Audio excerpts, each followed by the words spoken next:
le Conseil de sécurité des Nations Unies a réaffirmé le caractère central de l'accord pour la paix et la réconciliation de 2015, issu du processus d'Alger.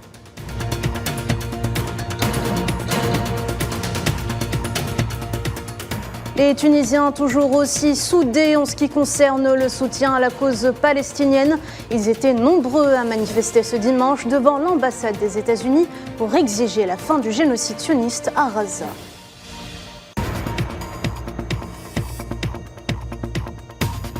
Entre famine et violence, l'association marocaine des droits de l'homme dénonce l'augmentation des violations du Merzen contre les demandeurs d'asile.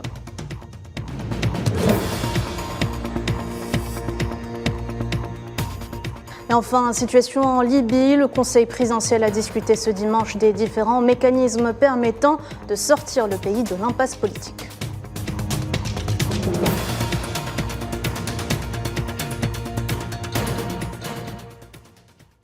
Bonsoir à toutes et à tous. On en parlait il y a quelques minutes avec notre envoyé spécial. Le président algérien Abdelmadjid Tebboune a présidé ce dimanche une réunion du Conseil des ministres consacrée, selon un communiqué de la présidence, au projet de loi relatif au partenariat public-privé et à des exposés, notamment sur le projet de réalisation d'une nouvelle raffinerie de pétrole à Hassi Mas'oud, ainsi que le lancement du dispositif relatif à l'auto-entrepreneuriat.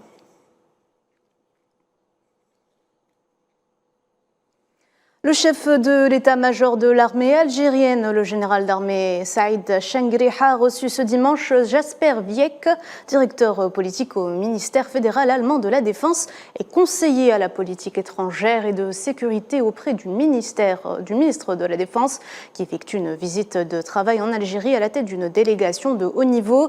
L'occasion pour les deux parties de passer en revue les perspectives de la coopération militaire bilatérale ainsi que les moyens de développer, de consolider la coordination pour les questions d'intérêt commun.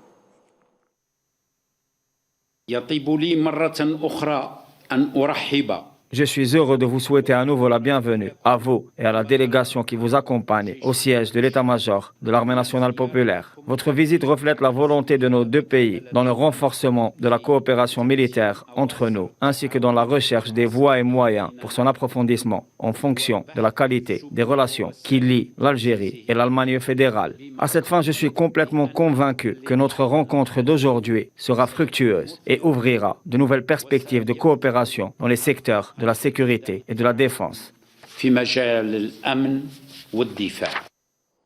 Le chef d'état-major de l'ANP a souligné que l'Allemagne fédérale était un partenaire qualitatif de l'Algérie, affirmant la volonté de renforcer le partenariat militaire entre les deux pays.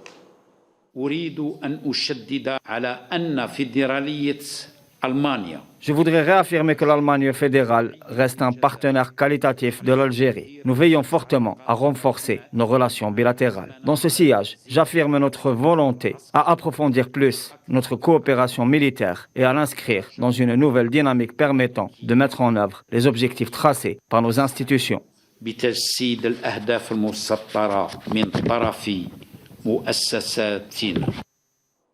Dans un autre sujet, le président de l'Assemblée populaire algérienne et président de l'Union parlementaire des États membres de l'Organisation de la coopération islamique, Brahim Bourali, a condamné fermement ce dimanche l'attentat terroriste perpétré dans la province de Kerman, dans le sud de l'Iran, faisant plusieurs victimes parmi les civils sans défense. Brahim Bourali a par ailleurs saisi l'occasion pour présenter ses sincères condoléances aux familles des victimes. Le Conseil de sécurité de l'ONU a rendu public samedi un communiqué de presse dans lequel ses membres ont réaffirmé le caractère central de l'accord pour la paix et la réconciliation au Mali de 2015, issu du processus d'Alger, exhortant toutes les parties signataires à reprendre le dialogue et à s'engager dans la mise en œuvre de l'accord pour garantir la paix et la stabilité dans le pays. Ils ont également salué les efforts significatifs déployés par les dirigeants et le personnel de la MINUSMA depuis 2013 pour mettre en œuvre le mandat de la mission dans des circonstances très difficiles et ont rendu hommage au peuple malien pour sa résilience et ses efforts dans ce contexte. Et ils étaient nombreux à manifester ce dimanche devant l'ambassade des États-Unis dans la capitale tunisienne pour exiger la fin du génocide sioniste à Gaza qui se poursuit depuis plus de 90 jours. Les manifestants ont répondu présents au 11e appel du réseau tunisien contre la normalisation en scandant des slogans condamnant le soutien américain à l'entité sioniste dans ses agressions quotidiennes contre le peuple palestinien. Ils ont également appelé à la fourniture en urgence de l'aide humanitaire nécessaire aux victimes bloquées depuis plusieurs semaines. Dans le reste de l'actualité, l'association marocaine des droits de l'homme a indiqué que les campagnes de violation des autorités du royaume contre les demandeurs d'asile africains au Maroc se sont considérablement intensifiées ces derniers jours. Selon l'association marocaine, les arrestations et les expulsions ont touché même ceux qui ont déposé une demande d'asile auprès de l'Agence des Nations Unies pour les réfugiés, soulignant dans ce contexte les violences et la famine dont ils sont victimes dans les centres illégaux dans lesquels le Merzen les a regroupés.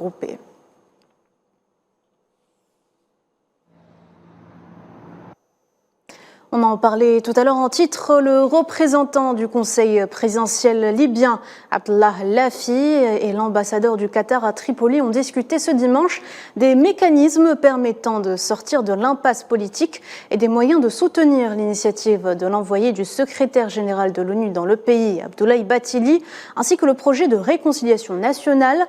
Abdallah Lafi a par ailleurs évoqué les étapes à franchir pour parvenir à la conférence nationale inclusive, l'étape la plus importante vers la réalisation de la paix et de la stabilité dans le pays. La Société nationale libyenne de pétrole a déclaré ce dimanche l'état de force majeure dans le champ pétrolier de Sharara à la suite de la fermeture du camp par des manifestants. La NOC a souligné dans un communiqué que la fermeture a entraîné l'arrêt des approvisionnements en pétrole brut du champ vers le port de Zawiya, notant que des négociations sont toujours en cours pour tenter de reprendre la production le plus rapidement possible.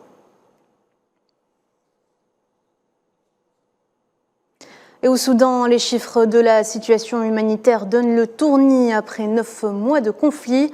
L'agence de coordination de l'ONU, OCHA, a fait part d'un chiffre record auprès de 6 millions de déplacés et 1,3 million de réfugiés. Des chiffres en forte hausse depuis un mois. Et pour les humanitaires, aider tout le monde est impossible. Insécurité, pillage, réseau en panne, blocage bureaucratique, manque d'argent, de matériel et de ressources humaines et bien d'autres obstacles à la distribution de l'aide. S'ajoutent à cela les pénuries d'essence, empêchant le mouvement des agences, la conservation des produits ou la fourniture d'eau. Le volet financier complique un peu plus la tâche. Les humanitaires avaient évalué les besoins à 2,5 milliards de dollars l'an dernier. Or, seuls 40% du budget ont pu être atteints. La rencontre pour la poursuite du dialogue prévu mercredi à Niamey entre la délégation de la médiation de la CEDEAO et le Niger n'aura plus lieu. Dans un courrier officiel, le Premier ministre nigérien a demandé le report de cette rencontre au 25 janvier, le temps pour la transition nigérienne d'organiser un forum de dialogue national.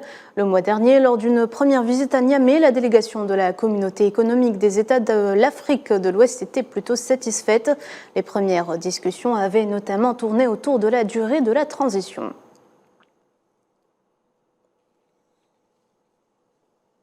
C'est avec un air déterminé que le président comorien Azali Assoumani, qui brigue un troisième mandat lors d'un scrutin prévu dans une semaine, a appelé les électeurs à voter pour lui dès le premier tour lors d'un meeting de campagne sur la plus petite île de l'archipel de l'océan Indien. Près de 340 000 électeurs sont appelés à se rendre aux urnes le 14 janvier. 6 candidats sont en lice. Un second tour, si nécessaire, est prévu pour le 25 février prochain.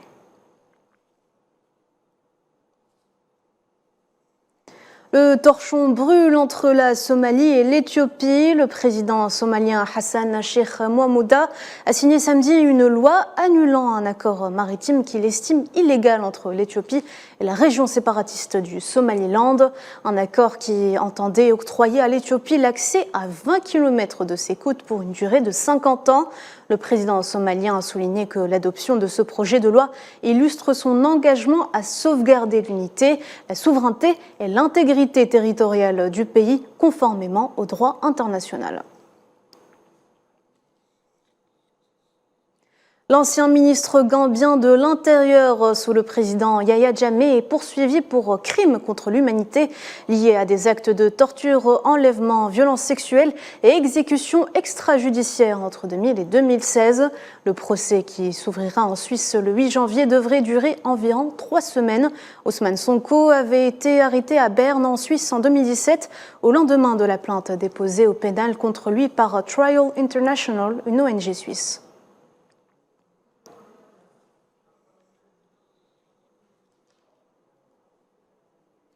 Le choléra inquiète de plus en plus la région d'Afrique australe. Confrontée à cette épidémie, la Zambie a dû repousser la rentrée des écoles de 3 semaines. Le président zambien a appelé à des efforts concertés pour lutter contre l'augmentation des cas dans le pays, en particulier à Lusaka, la capitale. Il a déclaré que son gouvernement surveillait de près l'épidémie et continuerait à mettre en œuvre des mesures pour contenir sa propagation. Le gouvernement fédéral du Nigeria a décidé de suspendre temporairement la validation des diplômes obtenus au Togo ou au Bénin afin de lutter contre le trafic de faux certificats.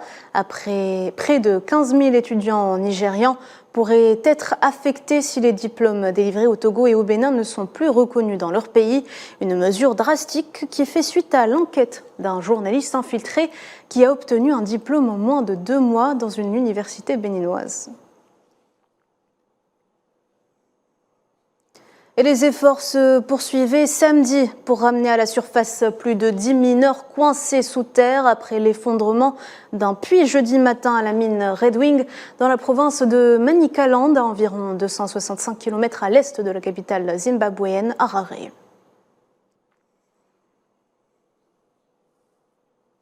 Pour football, la sélection tunisienne a concédé le nul vierge face à son homologue mauritanienne dans un match amical disputé samedi au stade olympique Hamadi Agrebi de Tunis.